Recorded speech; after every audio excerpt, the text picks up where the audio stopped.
రైట్గా బంగాళాఖాతంలో మరో అల్పపీడనం ఏర్పడింది. దాని ప్రభావంతో ఉత్తరాంధ్ర జిల్లాలో ఎడతెరిపి లేకుండా వర్షాలు పడుతున్నాయి. చాలా చోట్ల భారీ వర్షాలు కురుస్తున్నాయి. శ్రీకాకుళంలో నిన్న ఉదయం నుంచి నాన్ స్టాప్ గా వర్షం కురిసింది. లోతట్టు ప్రాంతాలు జలమయమయ్యాయి. ఇక ఆర్టీసీ బస్టాండ్ నీట మునిగింది.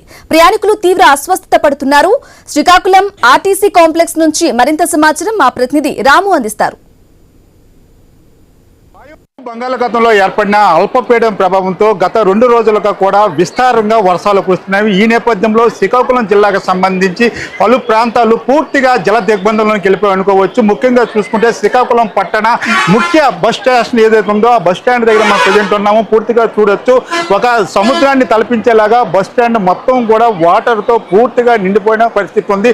మనం చూసుకోవచ్చు, శ్రీకాకుళం బస్ స్టాండ్కి సంబంధించి ఏదైతే నాన్ స్టాప్ కౌంటర్, ఇది బస్ స్టాండ్ అంతర్భాగంలోనే ఉంటుంది. లోపల ఉండే ఈ ప్రదేశంలోనే ఇంత మేరకు వాటర్ ఉందంటే అసలు పరిస్థితి ఎంత దారుణంగా ఉందో అర్థం పడుతుంది.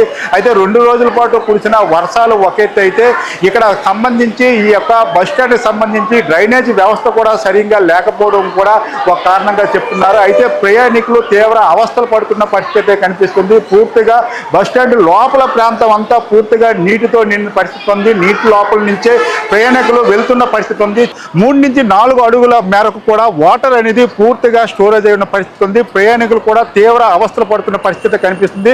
మనం ముఖ్యంగా చూసుకోవచ్చు, ఏదైతే ప్రయాణికులు చేస్తున్న ఆ బస్ స్టాండ్ సమీపం సంబంధించి పూర్తిగా జలమయంలో దిగ్బంధమైంది అనుకోవచ్చు. అంతేకాకుండా ఏదైతే శ్రీకాకుళం జిల్లాకు సంబంధించి రామలక్ష్మణ్ జంక్షన్ కావచ్చు, అదేవిధంగా రైతు బజార్ జంక్షన్ కావచ్చు, అదేవిధంగా శివన్ రోడ్ జంక్షన్ ముఖ్య కూడలు పూర్తిగా జలమయం అనుకోవచ్చు. అయితే వర్షాలు 2 రోజుల పాటు విస్తారంగా పడే అవకాశాలు నేపథ్యంలో ఇప్పటికే జిల్లా కలెక్టర్ కూడా అధికారులను అప్రమత్తం చేసిన పరిస్థితి కనిపిస్తుంది. అంతేకాకుండా లోతట్టు ప్రాంతాల్లో ఉన్న ప్రజలను మైదాన ప్రాంతాలను తరలించేందుకు ఇప్పుడే అధికారులు అయితే సమాయత్తం అయ్యారు. అంతేకాకుండా మనం చూసుకోవచ్చు, ఏదైతే పట్టణ నడిబొడ్డులో ఉన్న బస్ స్టాండ్లోనే ఇంత వాటరు స్టోరేజ్ అయిందంటే వర్షపాతం ఏ తీవ్రత నమోదయ్యిందో అర్థం పడుతుంది. అంతేకాకుండా నాగావళి వంశధారులు కూడా ఉధృతంగా ప్రవర్తిస్తున్న నేపథ్యంలో ఇప్పటికే అధికారులు కూడా హెచ్చరికలు అయితే జారీ చేస్తున్న పరిస్థితి కనిపిస్తుంది. అయితే ఏదైతే బస్ స్టాండ్కి సంబంధించి కూడా చిన్నపాటి వర్షాలకే పూర్తిగా జలమయ్యే పరిస్థితి కనిపిస్తుంది. ఈ నేపథ్యంలో 2 రోజుల పాటు తెరువు లేకుండా పడుతున్న ఈ వర్షాల నేపథ్యంలో పూర్తిగా బస్ స్టాండ్ సమీపం కూడా సముద్రం తలపించేలాగా ఉందని మాత్రం భావిస్తున్నారు. ముఖ్యంగా చూసుకుంటే